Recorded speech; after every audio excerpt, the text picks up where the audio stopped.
you pull the Yeah, you so I pull go the back fleet to back Con. into Con. I'm hiding out.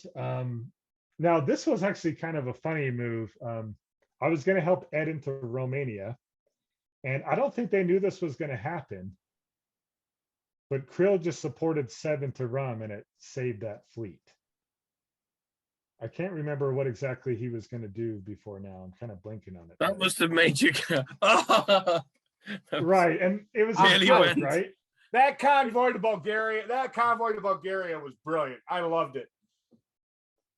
Well, it was kind of funny because it's all game. I just wanted to pop this Romanian fleet, and Spencer made it his goal to make sure that Romanian fleet was not going anywhere. So, and that kind of defined us, and it was kind of talked about by everybody. But yeah, now you just see more moves. Ed wanted to go anchor himself into Russia, but me and Ewok, I think this was the point, or maybe a little before then, that me and Ewok and Ed had a three-way conversation going, and we maintained that up until the very end of the game. And that was my favorite three-way conversation of this whole board. Those three, the three of us, those two together, were absolutely hilarious. And I had so much fun, and it really made this game. I would say one-on-one, Matt Krill was the funnest person to talk to.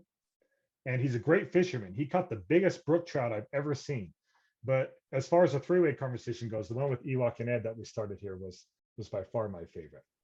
And yeah, he's pushing along here. Spencer is basically, the hard thing with Matt is because Matt is hearing it from both of us. Spencer's saying, hey, I want to work with you. Ed is saying, I want to work with you. And I'm saying, I want to work with you, right? So he's trying to juggle these three perspectives. So he's kind of maybe moving a little slower, not moving in an ideal way here, or else he would move up into Tyrolia against Ed. Like he still is trying to play all sides and try to get the best deal. So, and then Ed just keeps marching in on Spencer here. So a little shout out to this convoy, Albania to Bulgaria is quite fun. That is a fun little convoy. I did not expect that. I think I may. I think at this that point, makes my commentary about why he didn't take it the other way look really, really foolish. Well, I think I told Matt here. I said, hey, if you stay out of Eastern Med, you can take Bulgaria, because he was going to take it anyway, and let me take Russian centers, and I'll help you. And it's like, because look what we can sell him here. Take Bull, take Rum, take Bud, take Vienna. Like he's set, right? You know, he's at 11. It's like, just let me take Sev. I can help you push into Warsaw, Moscow. Just let me kind of hang around and be a part of the game, right? A part of the action. Like I know my place. And so that was the same day offer I made to to keep him Wardy out. in our semifinal game, and he gave me the one finger salute. He did. He did. Yeah. It wasn't genuine. It's got to be a genuine and believable pitch, though. Oh, it was apparently genuine. It was definitely genuine and apparently not believable, sir. But anyway, let's move on.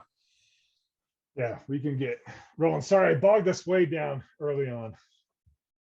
I need to use more. And he got black. He got Sev, folks. He got Sev, but he had to vacate black to do it.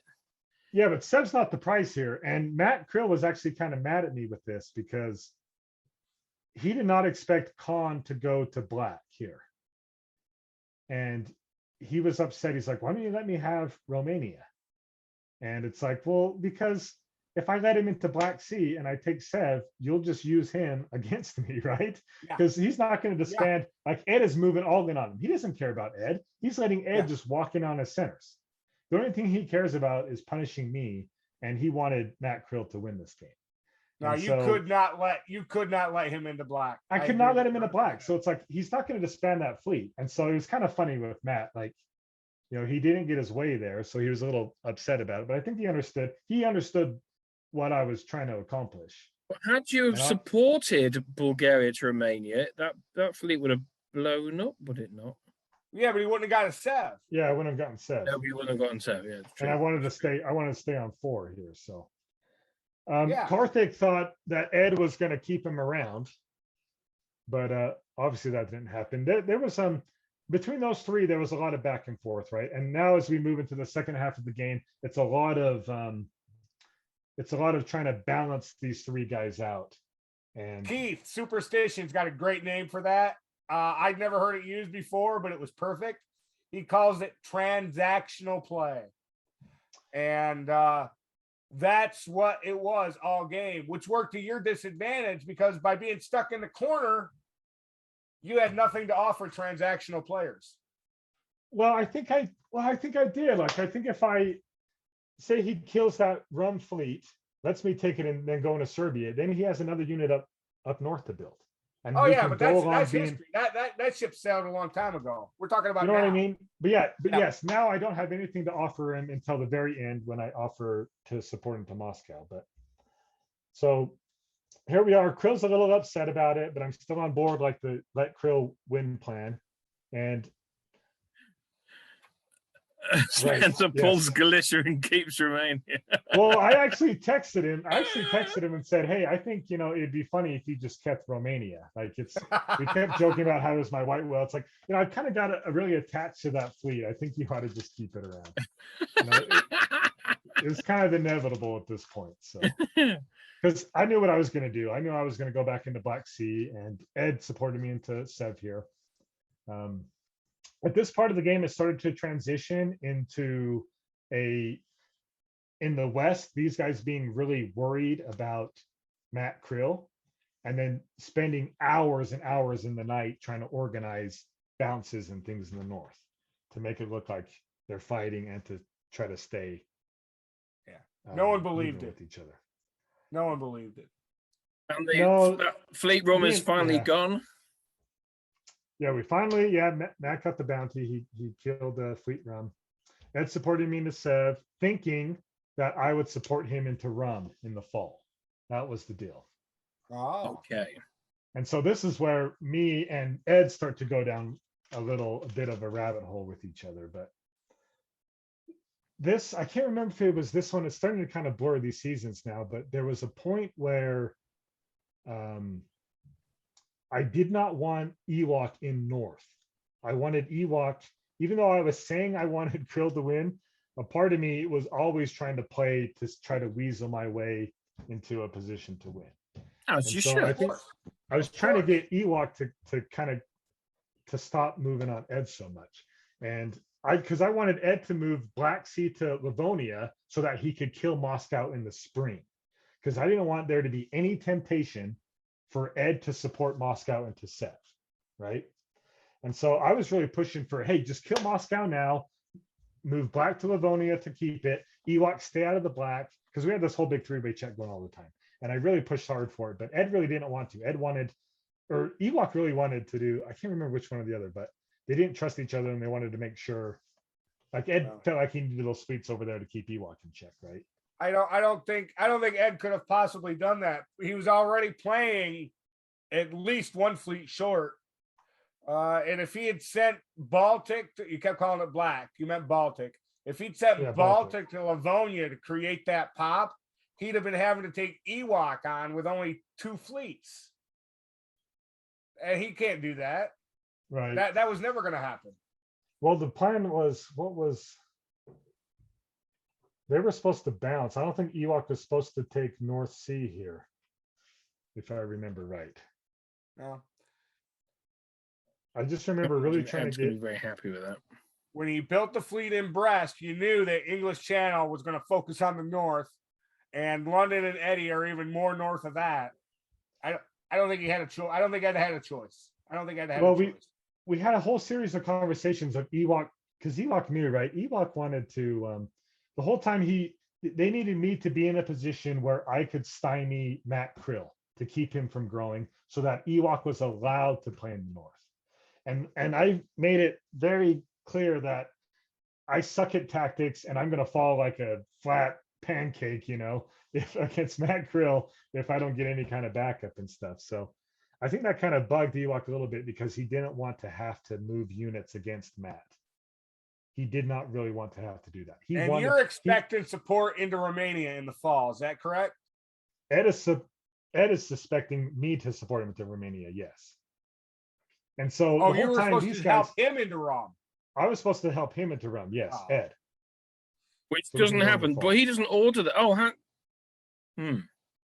Well, Yeah. he would have cut it if that's what you were doing. We had this whole big kind of confusing deal where from here on out, Ed and Ewok like tell me all the orders, and I leak them to Matt Krill. And so, but they don't know it because like they'll ask me what the moves should be, and I would recommend a move set, and then I would tell Matt, and then they would go to Matt and be like, "Oh, that was all John's idea and this other stuff," and then it was kind of a really funny. I had a little too much fun on this game, but So why? So he- what unit were you supposed to support to run? Budapest. I was supposed to support Ukraine to run, and Gal was. Oh no, maybe this wasn't. Because Maybe I'm Ukraine doesn't thinking- order to run. It cuts the support that you would have given him because Black's got the support set, right? Yeah, because I told him I wasn't going to support him into run. That's right.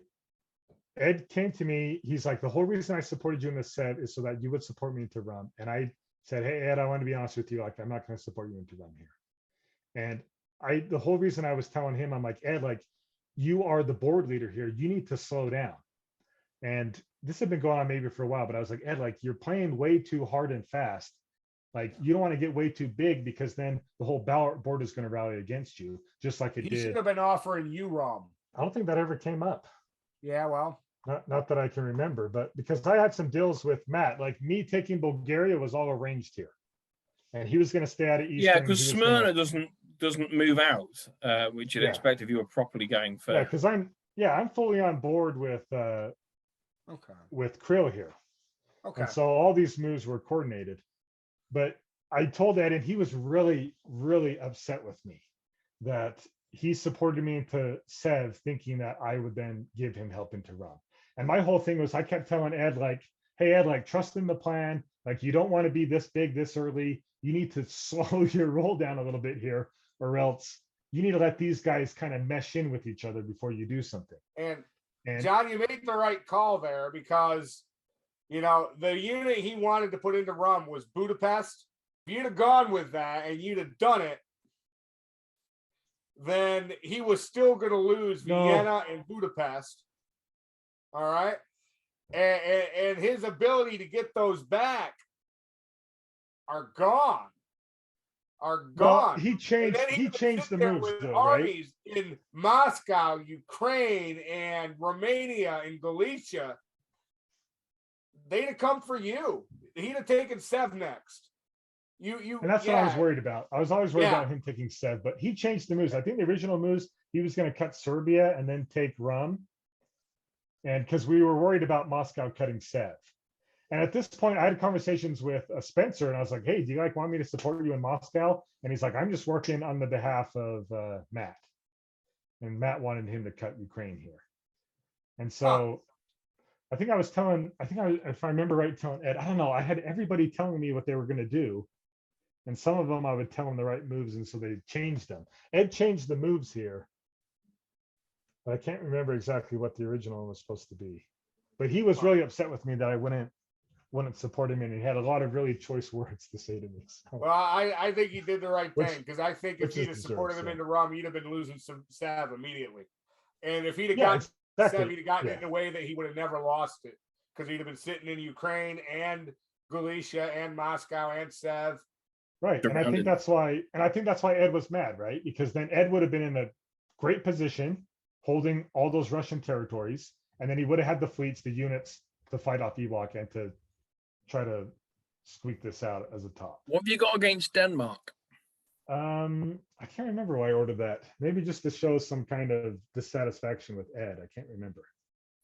I'm pretty sure I told Krill that I was That's doing for this, that's so. for supporting me into so vast a part. I'd have supported Budapest to hell for sure. Well, Ed had a right? Ed, he helped me out in the Sev, and then I told him, no, I'm not going to then support you in the realm. Like, I changed my mind on it. So I can see why he was upset with that. But from my perspective, Do you see the What? similarities that I'm seeing right now between how Karthik made unreasonable demands on you and then Ed turned around and made unreasonable demands on you? Do you find yourself wondering why these guys thought you'd accede to their absurd demands? Well, they probably think I'm just some, patsy and I'll do what they want. Or they think, they're playing hard, right? They're playing hard. They want to win. So why not make the ask, right? Like I believe the most commonly voiced sentiment about you to people who engaged in sharing their thoughts with us during the game was that you were a little bit unpredictable and that you were hard to deal with and that you were a pain in the ass. Yes, I was. I would not do things that people wanted them to do that would eventually hurt me, right? And so why would I make those moves? Yeah. And so Well, that's I just heard in a very short span, I heard you telling me a story about Karthik thinking that he could insist that you do bad moves that aren't good for you. And less than 15 minutes later, you're telling me a story about Ed, who's mad at you because you refused to do ridiculous moves that he insisted on that weren't good for you. There's a consistency here. Well, although one's from a position of weakness, one's from a position of too much strength. Right. Yes. But in the end, they have a good point, right? Like if I would have attacked Greece, they thought that would have blown the game open. But from my perspective, I'm not going to take Greece from Matt Krill and start a big war between me and him just so Ed can play the middle and be in Russia, right? And so they had some valid reasons of like, and I told Karthik, I'm like, hey, you're right. Like maybe I should have done that, But I think in the end, no, I'm glad I didn't. Like I'm glad I kind of stuck to my way of doing things and not taking those moves because I think it maybe would have ended worse for me because those propositions weren't coming from a position of trying to help me, right? They were coming from a proposition to help themselves in whatever policy they were gunning for. They weren't collaborative.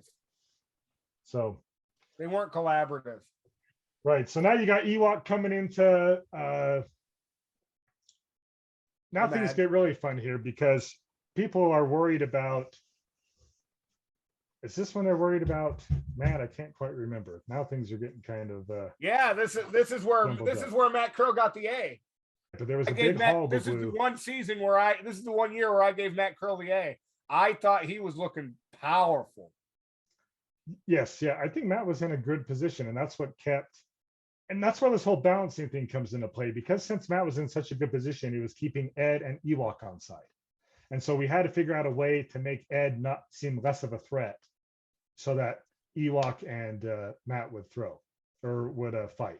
And it was kind of funny because a lot of times these guys were talking about like, oh, if I don't get my way, like, Ed would be like, oh, I love Matt Krill, like I'll throw to him if Ewok does anything to me. And Ewok would say the same thing, like, oh, if Ed does something to me, I'll throw to Matt. And it's like, oh, what are you guys talking about? Like, let's just dispense with all this throw talk, And it was mostly coming from Ed. Ed was playing a lot more emotionally and hard than anybody else. But I think Matt really wanted this win as well. He has some connection with Powa, but I think Ed had I think Powa is what got Krill to this board, didn't he? He was Powa was France to Krill's. Right. I remember covering that game when we were covering the semifinals, and I could not come up with a decent explanation for why Powa let Krill get away with the game that Krill got away with. Right. Yeah, he was massive. And they drew that early as well. Yeah, so I think Matt kind of felt like he owed it to Powa. Like he was playing hard for Powa. And then with Ed, like Ed has a lot of connections in like season 2 with Powa.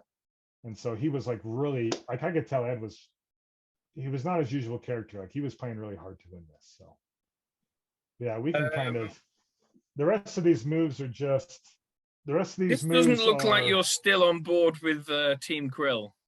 Yeah, because we're supporting Ed in here to then just pop him in the fall. Okay, so this was by arrangement. Okay. Yeah, this is just a show to try to mix things up. And this is when, I think this is when Ewok, the only time I ever saw Ewok get kind of upset. Ewok really wanted Holland here. And we were like, no, like you guys gotta, keep that balance in the north. Like, don't take Holland here because I don't want him to get too much of an advantage. I was still trying to keep things kind of messy in my area to kind of weasel my way into a position. But I actually messed up here because I should have let Ewok get into NAF. They told me all the moves here and I leaked them to Krill. And I don't know why I did it, because it probably would have helped me if these guys did get a better position on that. Oh yeah, for sure. That would have helped you. Yeah. I said to that, I said, Jordan was probably right. I was all over the place. Like I kept doing a lot of things against my own interest. I was having way too much fun being in these conversations, getting too much information, and just kind of. I don't understand around, you saying that Ewok really wanted Howland. If Ewok really wanted Howland, all he had to do was support North Sea Hold, convoy London to Holland, support Belgium to Holland, Burgundy to Ruhr. So why was Ewok not getting Holland anybody's fault except for Ewok's? It was all because it was all in the negotiations. He really wanted Holland in the negotiations. These guys weren't forcing anything. It was all negotiated between Ed and Ewok all game. Everything was negotiated. It's like how some of these moves with me and Matt were. So yeah, this was a big turn where it'll surprise people to hear, considering the way I play diplomacy. But at law school, I was a teaching assistant in negotiation theory. Oh, really? And say again? Oh, I said, oh, interesting. Yeah. Okay. And I spent this whole game wondering why Ewok was playing such a weak hand. Well, I think he could have, even if he was just negotiating, he could have negotiated much more aggressively. And if negotiating was only getting him what it got him against Ed, then he should have given up negotiation anyway. There's something called a BATNA. It's a best alternative to negotiated settlement. Best alternative to negotiated agreement. It's a BATNA. And if Ed is always going to negotiate selfishly, which he obviously did, then Greg's proper duty is to make a selfish move himself to bring Ed back to the table and to force him to negotiate in good faith. Ed never negotiated in good faith. Ed never negotiated in good faith with anybody. But is this because this is to keep everything balanced, right? Because this is about Krill more than about Ed, as I understand it. Yes, this whole game was, I didn't think Ed wanted to maintain a balance. Ed wanted to get as big and fast as he could all game. And it felt like I was trying to put what? He's in Romania right now. Right. Yeah, that's what I mean. Like he had big, I think Jordan described him as like Grogu trying to eat all the eggs up and stuff. Like he was trying to get as big and powerful as fast as he could.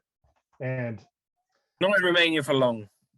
Yeah, and it was just like this whole game of trying to keep him from growing big, like because I'm like, I think he thought if he got big enough, fast enough that he could hold his position and win, right? And I thought, Ed, that's not how to do it. You want to keep it more balanced and then win at the very end.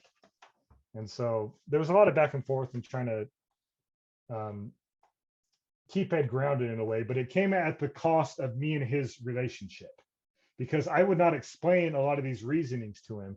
And so he would just be really pissed off at me that I was making these moves, right? This was actually a good break for you because I thought the correct move here for Ed was Moscow in Ukraine supports Rum to Sev. And I guess that move from Galicia to Ukraine would have cut that anyway. But the fact that you got Romania out of this, let's be clear. That year you were briefly down to 3. You ended the year at 4 because you did take Sev from Spencer, but you were effectively at 3 in that spring season. What was it? 2 years ago, 1905, Wardy? Is that when he lost Bull? You went from 3 to 6. Right. And the whole thing. Yeah, look at that. You from this position where all you had was your home centers. You went back. Go back to follow 7, 40. you, by taking Rum back, you went back up from 3 all the way to 6 in 2 years. And I don't know if anyone's told you this yet, John, but good job, sir. Good job, sir. For coming out of the corner, coming out punching, and never giving up, and ended up getting you didn't win, but you got a great result. And this here is where it really gelled. I think this here was the last time in this game that you were desperate and insecure. Would you say that's accurate? Well, no. Well, I would say for this round, I got a little. I played a little. This is where I started to try to play for the win a little bit, because Good. see, I told Ed that I was going to support him into Serbia and support Ukraine into Rum, so that he would get 2. And then Ewok was like, okay, since Ed's getting these centers, I'm going to get Holland to balance things out, right? But knowing that this was such a big opportunity for Ed, he's not going to pass up going after Ewok. And so this was like, I was telling Matt, like, hey, trust the process here. Like, this is really what's going to get him the fight here. And I think Matt tried to take advantage of me here because he was supposed to let me walk into Greece, and he tried to bounce me into Greece. And so I think Matt was kind of like keeping me along, but just because he was forced to, right? Because he had to deal with these other issues. But he would try to take his opportunities at me, even when I was leaking him orders and saying I was doing these things to help him, But this move here was, I think, what got him to break up, because I mean, Ed will tell you that he didn't think it was going to happen. He was just doing this to put trust in me, to like regain some trust between us. But I think Ed, a part of him, thought that this would work. And that's why it's like, because I don't believe that. Why would Ed do this to build trust with me, not thinking it was going to happen, and then move on Ewok at the same time? I think he did this knowing that he would get big centers, get me and Krill to fight, and then he would get the builds he needed to fight off Ewok here. I spent Great deal for you.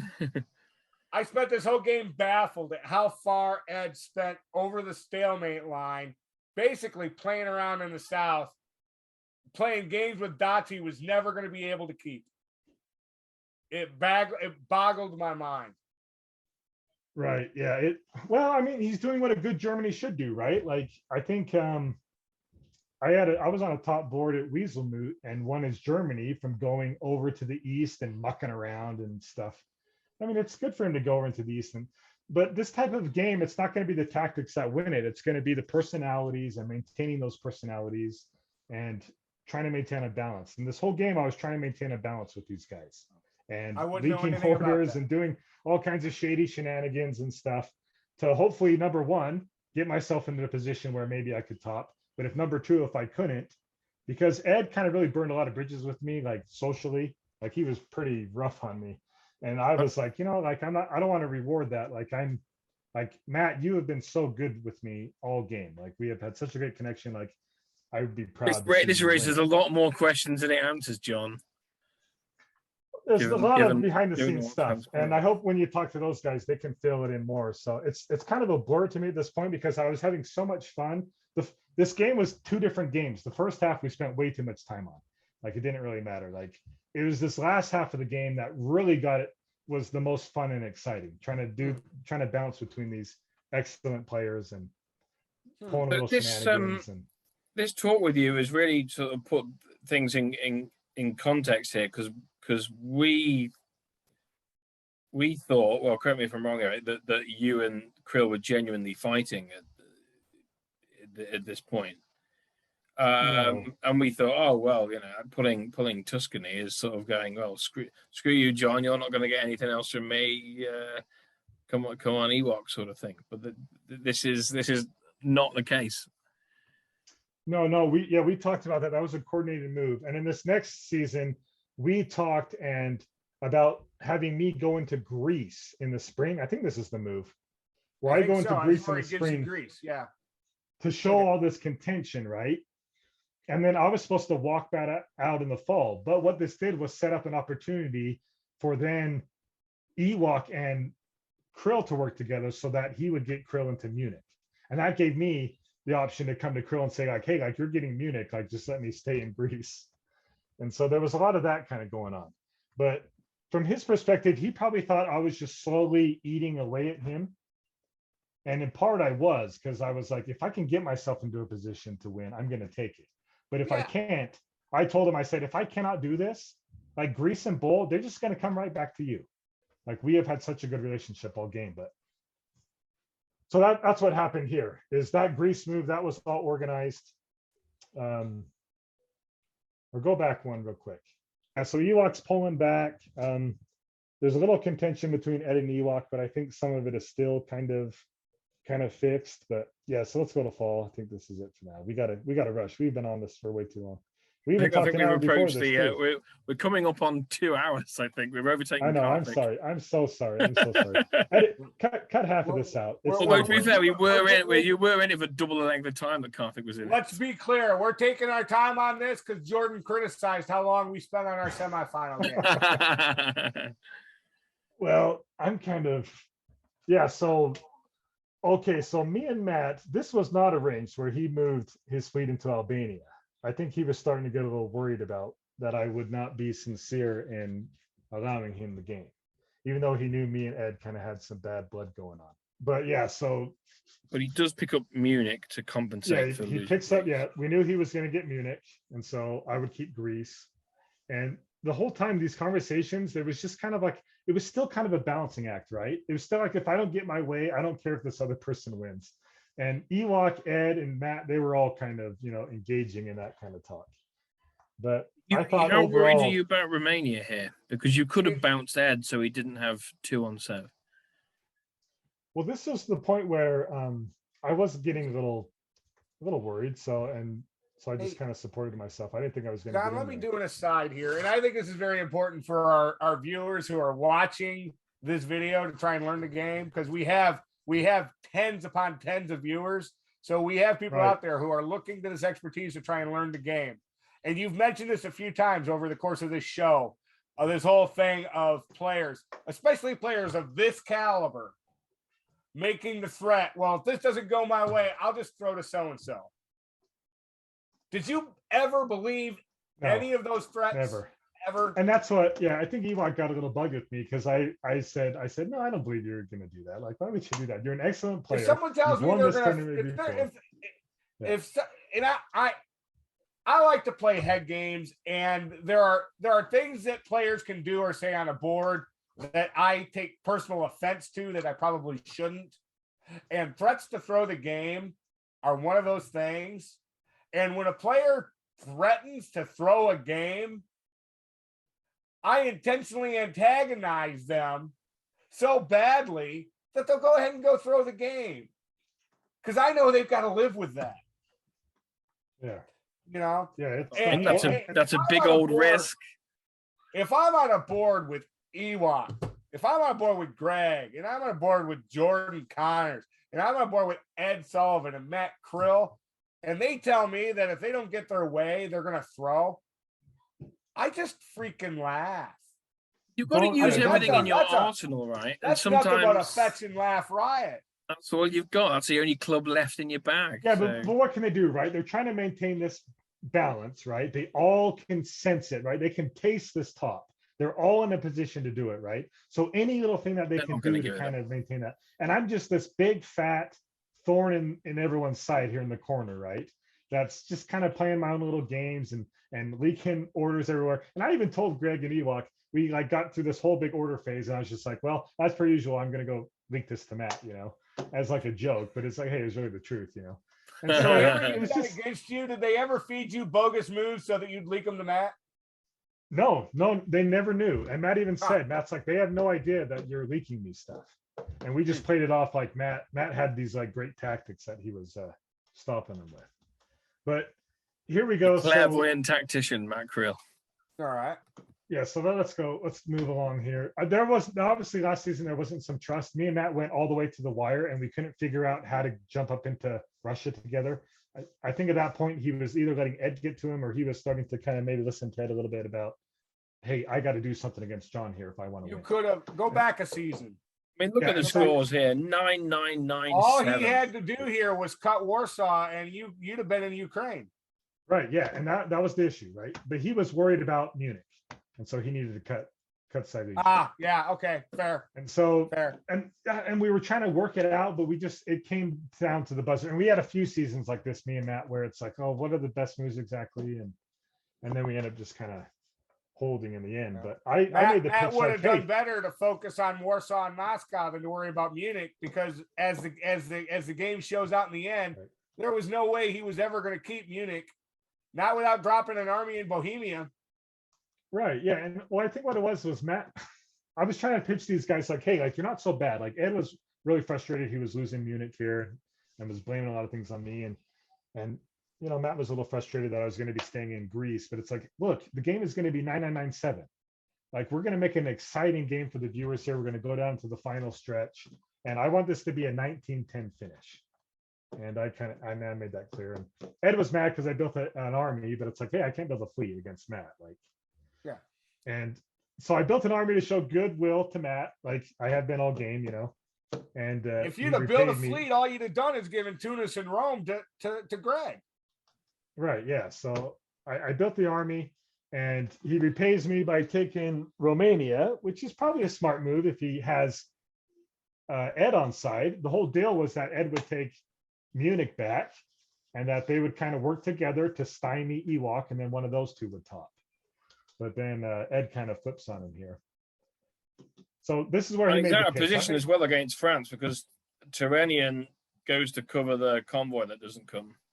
Yeah, I told Matt to look out for a convoy into Tunis, and that Ewok was coming for him to try to. I expected that convoy into Tuscany a couple times. So I did too. There was a point I thought Ewok was going to do it, but then he ended up doing something a couple of seasons ago.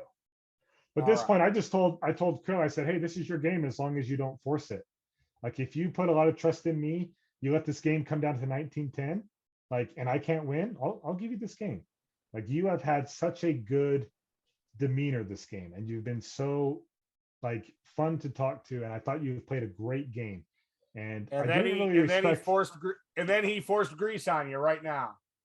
Well, he forced Rum, right? First he forced Rum, and then I couldn't hold Greece. He took Greece. And so now I told him, Ed turns on him. Yeah, Ed turns on him. Well, we talked about this. Ed called me because Ed didn't want him to grow either. And so me and Ed talked on the phone about 10 minutes before the turn, and we came up with this move set to support Bull into Rum to pop that army and to convoy arm over. So at this point, me and Ed were coordinating, right? Most of that middle part of the game, I was with Matt, and then as soon as Matt tried to force it, I put aside my differences with Ed and wanted to see him win. And I even told him too, like, hey, you got passionate about the game because I could tell you really wanted to win this, And he even said, like, you were that annoyed with Matt forcing Matt in spring 1909. I wouldn't say everything that went before that has gone out the window. Well, I wasn't really annoyed with Matt. I was annoyed with Matt because I said, hey, like you took Serbia from me. I leaked all their orders to you. Like I could have just taken Greece and piled in on you. It's like I've kind of thrown away my game and my relationship with Ed for you, right? Because I wanted to see you win. And all I ask you to do is to not force it and to let me decide in 1910. And he decided not to do that, right? So what am I going to do at that point? Like he should have taken that deal because his ability to win by forcing it was gone. Well, I think he really trusted should have taken Ed. your deal. Yeah, but I think I agree, but I think he really trusted that Ed would he either trusted that I would not honor it or that Ed would stay loyal to him, right? Because Ed kind of told him stuff up until the very final minutes of 1910 of what would happen, and it turned out to be the opposite. So. That's the one he's fighting for this. Well, yeah. And I kind of felt bad for Ed in a way because Ed kept telling me his orders, and I would do the opposite or actively work against him to keep him smaller because I didn't want him to explode and get big. And I think ultimately that helped him in the end. Because if he would have got really big, I think that would have solidified Ewok and Matt against him. But from his perspective, he just thought I was lying to him and shady all game, trying to sabotage his game. You know what I mean? And it's like, I'm sabotaging it in a good way. I felt like not in in a malicious way. But no, I was happy to see Ed. Like, I don't let things bug me like that. Like, even though he got really upset with me throughout the game, like I didn't let it bother me. And I was happy to help Ed out here because. Well, I mean, you build a fleet here. This is where effectively, I guess, so Ed wins the right, game, because yes, the game was won here in spring 1910. Me and Ed talked on the phone and texted a bunch to work out these orders just right. And he's like, I've sandboxed this like 100 times. And we talked, if you do the, and we're like, Ed, if you do this move set, you got to show some trust in me. Like, move Moscow up to STP to cover it in case Norwegian goes to bar or Barents. And it's like, and he showed that trust in me. Like, he did these moves. And it's like, if you do these moves, Ed, there's no way you can lose this game unless Krill throws the Ewok. That's the only thing you have to worry about. I mean, you could throw, even after this, you could throw to Krill if you wanted. And I told him that. I said, hey, the only way you're not going to win is if Krill throws to Ewok or if I throw to Matt, right? And I was like, hey, you just got to trust me that I want you to win. And Ed put a lot of trust in me. There was a lot of abuse and mistrust this game early on when he came to me wanting to set the record straight and kind of threw me under the bus. And then through the rest of the game, me kind of sabotaging him right through the whole game. So, and at this point, you did want Ed to win because Matt treated you wrong on Grease and Rum previously. I wouldn't say it was mostly because I wanted Matt to not force it, right? I wanted him to put that trust in me. And I gave him that option. I said, hey, you win this game as long as you put that trust in me. I was like, as long as you don't force it, like, I will give it to you, right? But if you don't, then you don't have a promise on it. And that's basically, it was just transactional. That doesn't sound very diplomacy playerish. No, it wasn't a, because it wasn't a passionate decision. It was, if you do this, this will happen. Yeah. And so, because I truly, and I messaged you in private. I would have loved to have seen you throw dots to Matt at the end of this game. I made the comment in the last season. I said, years from now, no one's going to remember that you took Budapest at the end of the game. If you'd given Matt Krill 2 dots and he'd won this board, people talk about you forever. Well, I don't think so. I think everyone probably forgets about this in a couple of weeks. You want them talking about you. Yeah, I don't like being in the spotlight, and I really don't like people talking about me. So yes, I don't think I would prefer that, Eric. But my thinking too is if we can do these moves, then Ed, you can help me into Budapest. And if Ewok, I didn't think Ewok was going to just leave Tunis in the spring. I thought he was going to try to convince. I thought he was going to get help from Eric into Munich, but that he would keep Tunis around so he had a shot. But I understand his position. But I understand Ewok's position. He had to leave Tunis because he needed, if he was going to win this game, he needed Matt's help in the fall. And so he had to do whatever Matt wanted. If he hadn't bailed out of Tunis, then Matt Krill would have been supporting Ed back in Tunis in the fall. Right, exactly. So Ewok was kind of in a hard spot. But I was like, Ewok, man, if you could have stayed in Tunis, I would have took Bud, and then that would have bumped me up to 3rd place, right? Yeah. And so this move here is all just whatever. We'll just we'll put Ewok in a 2nd place here. I liked Ewok. Me and Ewok talked all game. We had a lot of really good conversations. I thought he would be, and I told all these guys multiple times, I think any of you would be really worthy winners. Like, you play really well. I like all your personalities. And so this is the first time I thought about the fact that if you hadn't taken Budapest, Greg would have come in 3rd. Right. Yeah. So yeah. And there was some bad blood. Right. There's some bad blood between Ed and Krill here, because I think Ed really assured Matt that he wouldn't make these moves. But in these final 2 seasons, Ed was really trying to put Matt at ease and make him comfortable so that he wouldn't throw to Ewok or do something weird, right? So that moveset we came up with in the spring would work. And I would like to say I feel bad about taking Budapest from Matt and bumping him down to the 3rd, but I kind of don't. Like, I think Ewok deserves 2nd place here. He's played really well. Ed deserves 1st. Matt deserves 3rd. 10, 9, 8, 7. There's a nice order to that, I don't know. Right. Yeah. So, but yeah, I don't have any there's no bad blood or anything. Like nothing was like an emotional move, at least coming from me this game. But I do feel a little bad. And me and Matt talked afterwards. I'm like, I was really the only thing I regret is leaking orders to Matt and throwing kind of some relationships and things away for Matt, just to have him force it in the end, right? And that's why I think the disappointment came from. It's like, I could have been like a little more harsher. I could have let you totally just die, like let Ed into Serbia, take Rum and kind of, carve you up. But it's like, gosh, I did all these things for you, and to have you force it in the end anyway, it just, and his whole thing was he thought I wasn't either I wasn't going to honor it, or that he just trusted Ed would stick with him. So let's yeah, have a little look at the your depictions in the artwork that accompanied this season. This is the first one. John is this thing on Anderson. Off the back of our last conversation. Did I? Yeah, I thought this was good. Maybe really I haven't good. explained that they would be the interviews would be able to be seen before the game started. Apologies for that.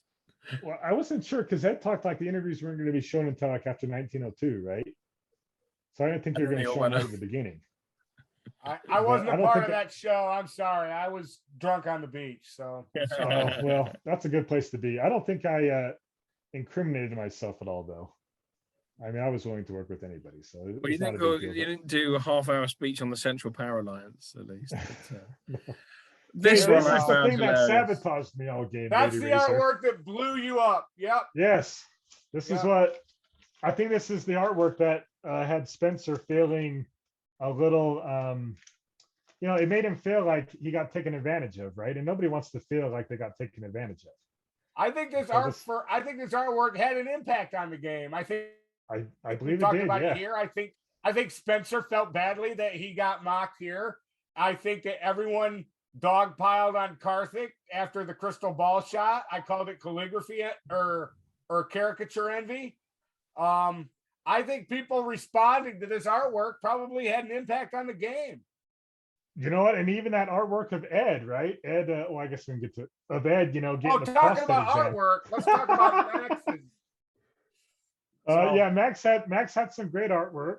I don't know where the dog poop thing comes from, but I'm John and I eat dog poop and lie to people. This was right after the Black Sea move. So I mean, I understand Spencer being, upset. And here you are during the caricature envy as well. I believe that's you with the dog yes, that's poo. me. That's me saying yum dog poo. Yes, absolutely. I still don't know. In the workup, we learned that you do a lot of work with children. And by the way, commendations to you for that. It's important that kids have good guys like you, help them in their growth and development. Good for you. But were you disappointed to see a child talk about you this way? I actually really liked it. I saved these pictures on my desktop to show my friends and family. I feel like I have a really good level-headed way of thinking of things and viewing a lot of this kind of stuff. And I actually really enjoy it. It's a lot of fun. So your muscles aren't as big as Karthik's, by the look. I was expecting to see more artwork from Max, but Max kind of took a break. We do have some more from Lady Razor. This is you, Son's hair being fired out of the cannon. This was the Armenia to Bulgaria convoy, I think. Fired out right, of, yeah. It's a fun cannon. little artwork. So Fezzes are cool. I gotta get my Doctor Who reference in. Fezzes are cool. Right. That was one of the reasons why I didn't want to play Turkey. I wanted to be drawn with like a nice big poofy hat or something, like not have just the lovely fez, but we'll get there. You have a little hat here. So this one, the one with Jordan saying, "Hey, I'm going to go over the top," that one is my favorite. This is probably my second favorite. But hey, artwork does have an impact. After this one, you see Ed getting his prostate exam here, and then he went from this to then going on to win the tournament, right? So this propelled him into a winning position. Now, the most important question about the artwork, and we've asked everybody, okay? Take a real hard look. Look at Greg in this photo. Are those Hitler eyes or not? Are those Hitler eyes? It's kind of endearing at this point, right? I actually really like this drawing. I think Ed and Krill, they look like real manly up there. You know, you got the Roman, you got the Gaul. You know, they're riding the chariot, and you got some lowly Pontus dude up here on his little dumb horse. You know, it just occurred to me that you're whipping yourself on the ass. Yes, in the butt. Yes. I got to get out of the way of that chariot, man. I'm gonna get ran over. Self-flagellation. Hey, Chris, don't judge. Don't judge. He can do whatever. I'll try not to judge. judge. But at this moment, I think it was more of a race between Ed and Ewok, and Krill was on the outs here. Krill was the one that there was a three-way chat between the three of us, and he was really worried about getting ganged up on here. So, but no, this is a great picture. It looks really good. Everyone looks really good in it, especially Ed. It looks terrific. Your eyes I are like bigger the than pigtails the most. I like the pigtails. Well, hey, Lady Razor made up for it with a fantastic single shot profile of Ed, with just a fantastic chin. It's a really good profile picture. Yeah, we will So bring that to you in Ed's interview. But right, so yeah, all the artwork was great, and Lady Razor, I mean, what talent! You know, it's so fun to have this person draw, you know, like comic book level artwork. You know, for just something that a couple people play online. You know, across the world. This is world class art. World class. Yes, absolutely. Yeah, I save all these and some of the people. So John, to finish, let's get. I know we're getting late now, but a sentence or two on each of your fellow players. Before you do that, Chris, I've got to ask the most important question of this entire show. I've been wanting to ask it the whole time. All right, John, did you stage that box? Did you stage that diplomacy box on top of that dresser? Yeah, of course. I graduated in PR work. And so no, I played chess 4-player with my sons, and we played Stratego, and I just had the diplomacy box there. I have it up high because my youngest, I used to keep it down here with Napoleon. And you guys ever played Napoleon in Europe? Great game if you can ever find people to play it with you, kind of like diplomacy. Can it be played online? I have not played it online, no. Can it be played online? Oh no, I don't know. I have not found out. So, but my youngest son likes to get into I'll buy a copy and I'll play with you. Well, there you go. Now we just need 7 other people. So I had him on the ground, but I put him up high because he kept getting them out. That's one of the coolest sets that has the little metal pieces, the little Monopoly pieces, and so the kids like to get them out and lose. I'm a diplomacy snob. I believe real diplomacy sets have wooden blocks and nothing but. Oh, that's what I grew up on, right? That's how I didn't find out about wooden block diplomacy until getting on virtual face-to-face and seeing the Chris Martin videos of the, what is it? Yeah, I don't know how you do support orders with plastic, but anyway. John, yeah, that's. If you send me your cell phone number in Discord, I'll send you a picture of my hot pink 3D printed cubes that have my initials in them. Thank God. I wondered where that was going for a second. Yeah. I'm gonna change my name to Gooseberry. Okay. Anyway, so John, your fellow players. Let's start far away in the corner. Jordan. Jordan is a very talented, smart, and witty player who is very brave. He speaks his mind. He stands by his words. And my first interaction with Jordan was he came onto the virtual face-to-face stuff, and he was like just crapping all over the face-to-face players to like David Hood and stuff. And I was just like, oh my gosh, like I was kind of feeling like really uncomfortable because I'm like, how can this person say these kind of things, you know? But it was all in jest. But yeah, he just kind of seems like somebody who speaks his mind, who's passionate about what he believes in. He has a big respect for the game. He wants to win. He's very competitive, and his biggest strength is just his wit and how clever he is. And so it was really fun to talk to him. I really enjoyed having him on this board. I just felt like I didn't get the full Jordan experience because this board, it seemed like at the beginning he thought he had Ed on side, and then it kind of spiraled out of control, and he was playing. He wanted to win, and then there was kind of this moment of depression of he knew he was going to lose, and then kind of faded off. So that was kind of sad to see. But no, I really enjoyed Jordan. Ewok's the GOAT, right? He's the champion. Somebody very level-headed, has an excellent command of the board, somebody who knows what they want to do and will not allow themselves to be taken advantage of. He makes the moves that he needs to make, which was, I think that's why he got a little upset with me kind of midway through, because he wanted to make a move to do something around with Ed, and I kind of try to pull him back to get him into the med. And so, but that was probably the right move for him to make, was to go after Ed there. But I think he's somebody who's just highly intelligent. He has a kind of not a dark sense of humor, but like a very kind of dry sense of humor. Ed described it as gallows humor.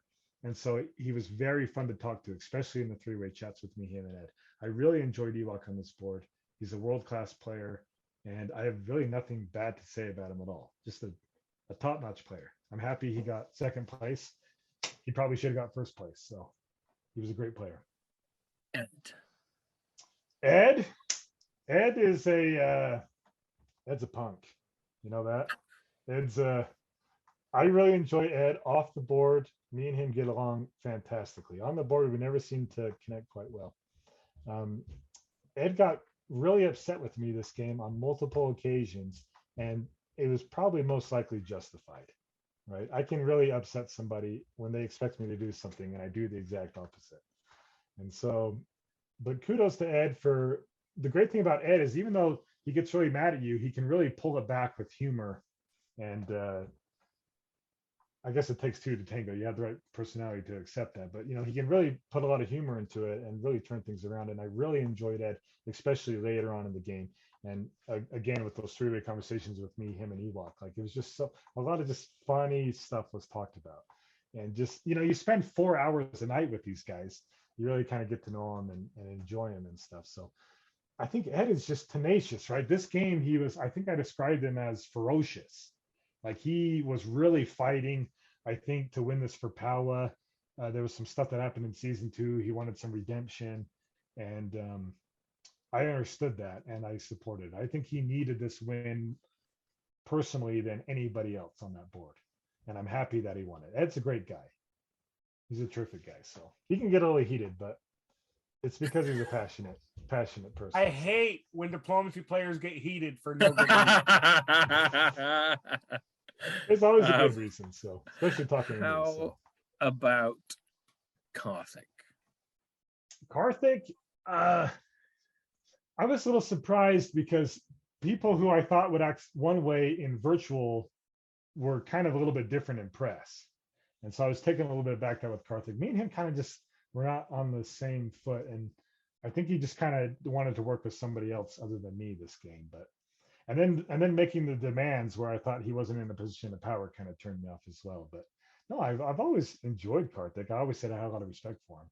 And but I think he's an excellent player. He's very smart. He has a great command of the game. He likes talking tactics and grand strategies and things like that. And so he's a great player. Yeah, we just didn't kind of gel this game. And I think for good reason. He had a thing in mind he wanted to do, and I was in the way of that, right? I wouldn't die. I wouldn't roll over and die, and that can make you. How dare you? That can kind of get in the way of your plans. So I think I was like that for a few people this game. But yeah, no, Karthik's great. Enjoy Karthik. How about Matt Krill? Matt Krill is the pinnacle of what humanity should be. I'll say that. He's a calm, cool, and collected. At least with me. I know he got a little heated with Ed and Greg, and I'll let those guys talk about it. But with me, he was very calm, cool, and collective. Just a family man, just a great guy on the board and off the board. I have a deep respect for Matt Krill, getting to know him better this game. And I enjoy his style of play. And I try to mimic it as well in my style of play. I think he likes he can be a big alliance player and get over the line, but I think I enjoy that he likes to play it slow, see where an opening is and try to go for it. And I thought he played really well this game. And I really enjoyed my interactions with him. He's an excellent player. Nothing bad to say about him.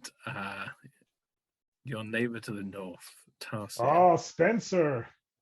Spencer is smarter than me in more ways than one, in diplomacy and in real life. And he has a wealth of knowledge on a lot of just worldly things, right? And I connected with him on a deep personal level on some topics, right? My only issue with him is then he then uses those to then get his way on a diplomacy board, right? And I think we kind of had some contention there, but no, he's just an awesome guy. Like he's also like a lot like Jordan. He's smart, he's witty, he's funny, he's very personable. I think his only downside is he's just a little paranoid, right? And I think that paranoia really kind of ate away at him this game, which is too bad because I think we could have worked really well together. So I really had nothing bad to say about him. I think he's a great guy. I wish he was a little more forthright in his interview with me instead of throwing me under the bus. But you know, I can respect his opinions on things. And I appreciate you letting me share my side of the story. Holy cow, we talked like an hour before this, and now we talked for like another 3 hours. Let me leave you with. Let me ask you this then, because we've covered 6 players. Very finally, what do you make of John Anderson? I think John Anderson is a bit of a. I think John Anderson is a bit of kind of undermatched, right, and underwhelmed in this, or overwhelmed, I should say, in a game like this.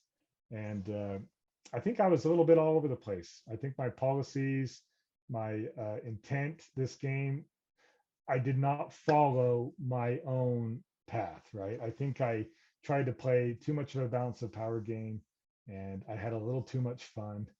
And I enjoyed the three-way chats a little too much, and I wasn't working in my best interest, which is the exact opposite of how I normally play. And I was happy to survive. I was happy to survive over players who I consider better diplomacy players than me. And I was just happy to be a part of the process. I'm just new to here to Nexus. I'm glad that they let, you know, some punk from virtual face-to-face come over and play with the big boys. And I was happy that I was kind of able to hold my own and play all the way to the end. So I had a good time. It was a good experience.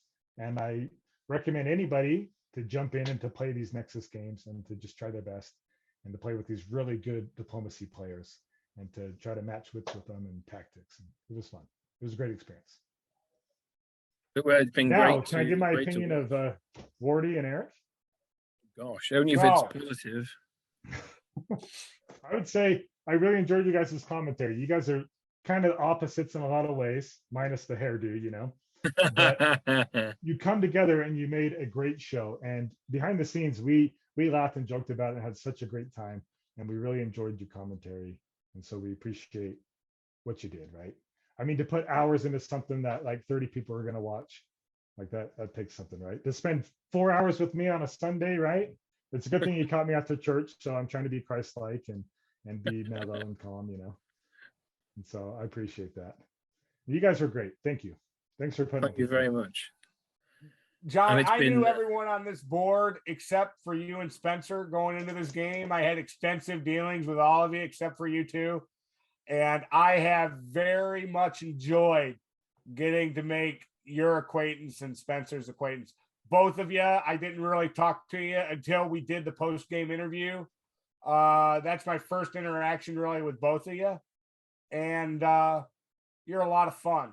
You're a good guy. I think it's hilarious, the things to find out that we have in common. But particularly being Teamsters, it's a hoot. Right, yes.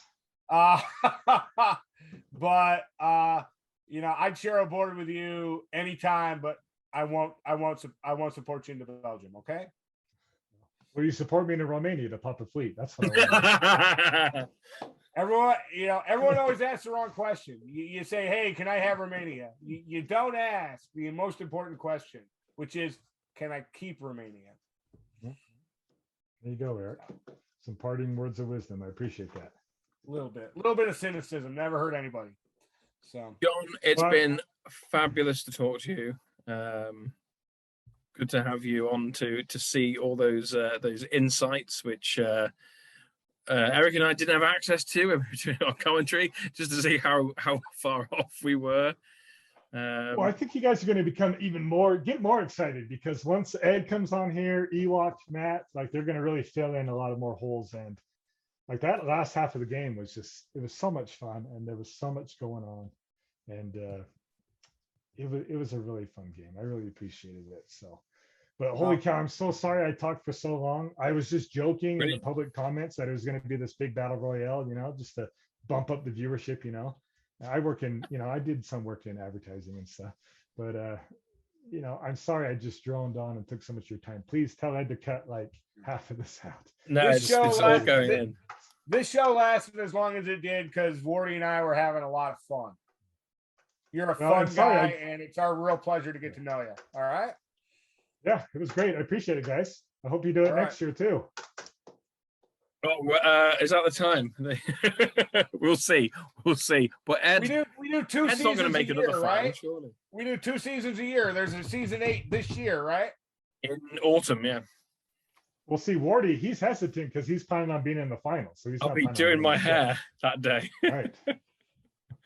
Well, I'll start doing well, and then someone will get me banned. So. Oh no. Think positive thoughts, Eric. Oh, I'm very positive about that. On that note, thank you all for watching. See you soon. Cheers. Yeah, take care.